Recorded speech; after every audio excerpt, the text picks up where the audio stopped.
Trying to decide between KeePass and Vaultwarden? Here's the quick match. If you want the short answer, Vaultwarden is better for convenience, while KeePass wins for maximum offline security. Vaultwarden is basically the best self-hosted password manager if you want that polished, modern experience. You get automatic syncing across all your devices, a clean web interface, easy browser integration, and password sharing if you're managing accounts with family or a team. The catch? You'll need to host it yourself, usually with Docker. KeePass, on the other hand, is all about total control.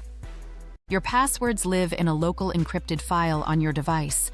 No server, no cloud dependency, no outside access.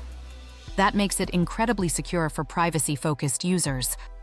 But syncing across devices is manual, usually through something like SyncThing or cloud storage, and the interface definitely feels outdated. So here's the verdict. Choose Vaultwarden if you want simplicity, syncing, and modern usability.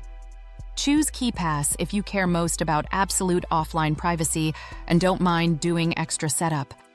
Honestly, for most people in 2026, Vaultwarden is the easier win, but privacy purists will still love KeePass.